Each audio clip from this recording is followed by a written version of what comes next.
29th minute, Brazil versus Japan. After a misplaced pass by a Brazilian player, Japan launches a counter-attack and scores to make it 1-0. Brazil presses forward. Carlo Ancelotti observes, analyzes the situation, and decides to make substitutions in the second half. Chances come, one after another. Floated in towards Bruno Guimaraes. Shot. Vini hits the post, and Casemiro nearly scores with a header. Japan is struggling, losing possession, and Brazil imposes its rhythm on the opponent, who eventually gives in a few minutes later. 56th minute, Gabriel sends a cross from the left side of midfield. The ball finds Casemiro's. The match was reignited. Carlo Ancelotti's Brazil was unstoppable, with chance after chance, and Japan sensed it no longer had what it took. Houston Stadium continued to believe in a Brazilian remontada, and that's exactly what happened with 1 minute left in regulation time. After winning a duel, the ball returns to the Brazilians, and on a pass from Bruno Guimaraes, Martinelli doesn't hesitate. He seizes his chance and scores. He nets the winning goal and sends Brazil through to the round of 16. What seemed impossible at the start of the tournament has become a source of hope that has the entire Brazilian nation dreaming. And yes, it seemed impossible after a frustrating draw in their first match of the 2026 World Cup against Morocco. Brazil already seemed doomed. The team was upstaged by Morocco. It seemed overwhelmed by events. A soulless team that delivered its worst 45-minute performance in World Cup history since the 7-1 rout against Germany, reported the Brazilian media.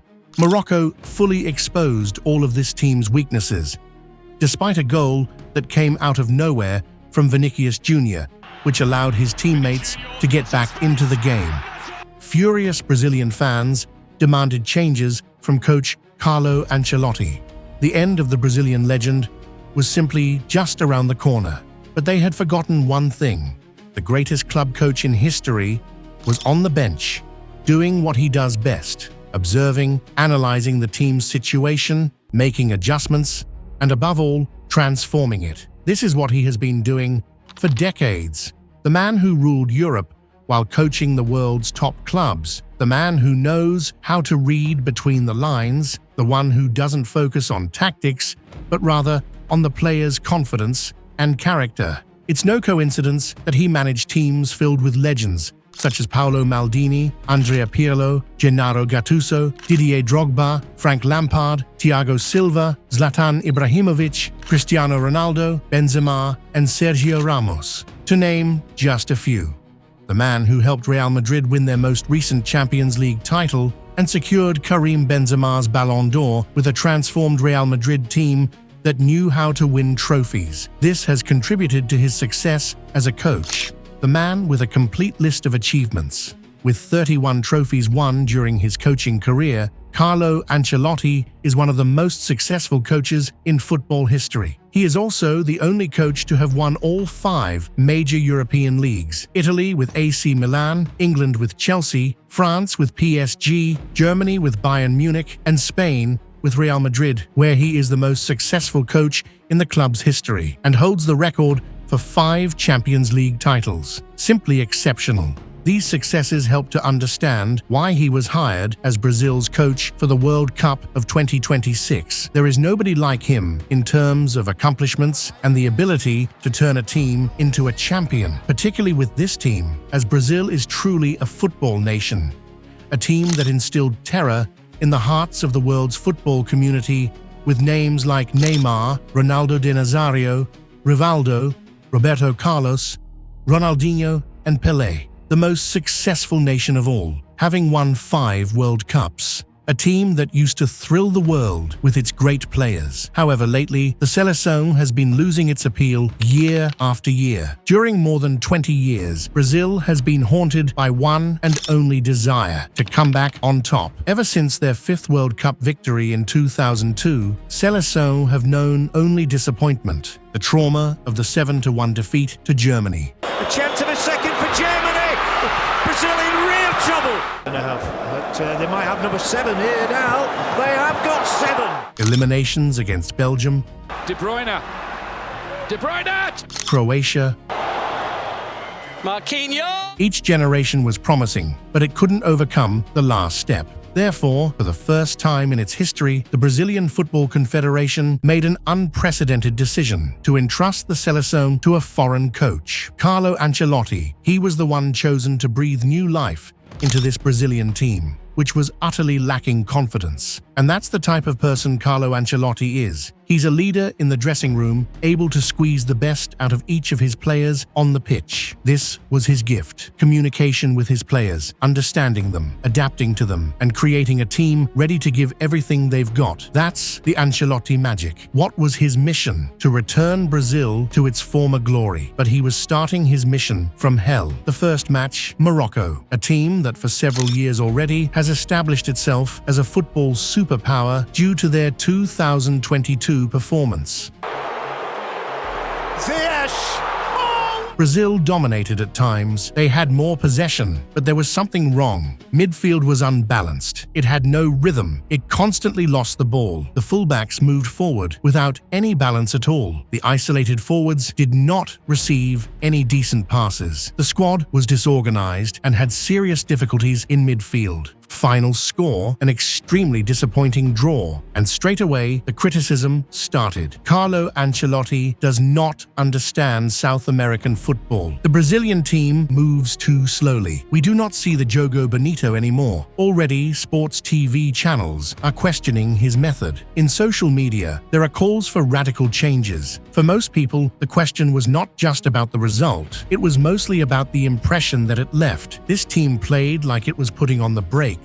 However, Carlo Ancelotti never panics. Probably it is his main strength. Whereas everybody else is trying to look for someone to blame. He watches and analyzes. He realizes one important thing. The problem is not in talent. The problem is in organization. Brazil has players who can eliminate anyone, but they are playing far too dispersed. The offensive transitions are too slow. The forwards wait for the ball instead of getting the ball. Therefore, Ancelotti makes several decisions. The first, give the forwards much more freedom, just as he had done with Vinicius before. You could say that Vinicius is the player he is today thanks to Ancelotti. At Real Madrid, he had more freedom on the left wing. Carlo understood the kind of player he was and helped him reach his full potential. That was his ultimate weapon, and he's found that same quality in this Brazilian national team. So he's decided to make him the leader of the attack. No more rigid positions. He's also decided to replace striker Igor Thiago with Matheus Cunha, a much more mobile forward capable of creating danger through his speed, dribbling, and above all, his mobility. Yes, Cunha, the Manchester United player, even though he plays left wing for his club, loves to make deep runs and enjoys getting involved in midfield. With his 10 Premier League goals, he's also an instinctive finisher, needing just a single chance to open his scoring account. This means the three forwards can constantly switch positions. The second change, the midfield is much more organized, with Casemiro one of the best in his position despite a very poor game against Morocco, remaining in the starting lineup at Ancelotti's insistence, a decision that paid off when he scored the equalizer against Japan in the round of 16. Gabriel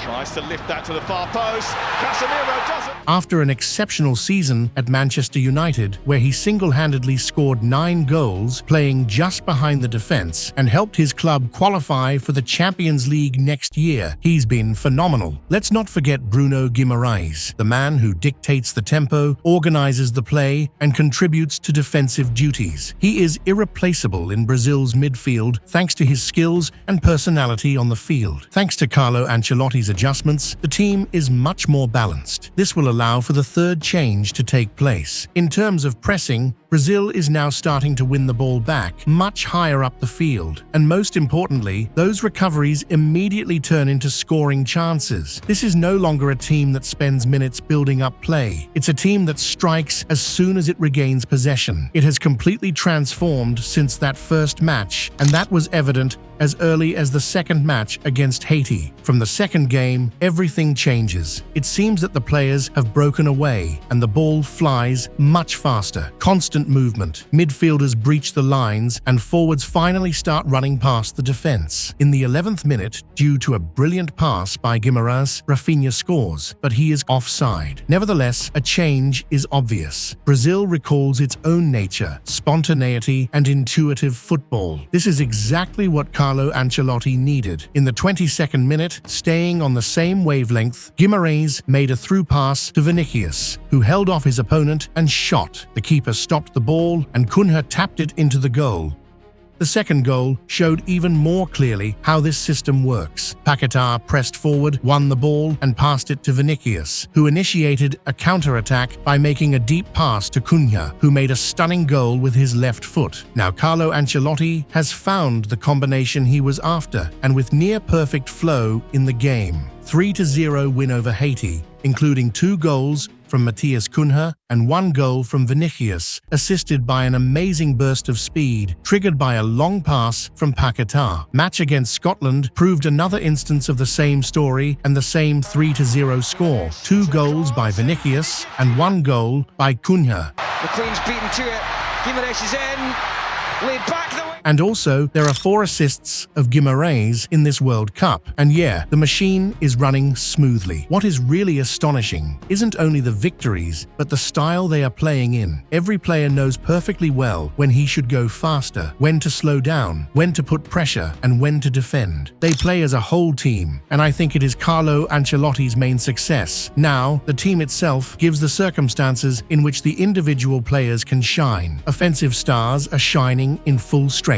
Defenders have more confidence in themselves. Midfielders control the pace, and the opponents understand very fast that they deal with. Perhaps the tie with Morocco was not just a blip. Perhaps it was the epiphany for Carlo Ancelotti that this team should not emulate previous teams. It had to define itself through discipline, harmony, and ability. Brazil is progressing with a totally different appearance, and one thing is now starting to haunt the rest of the countries. Has Brazil now found the combination that it has been searching for since 2002? Because if the transformation continues, then the 6th star could soon become a reality rather than an aspiration.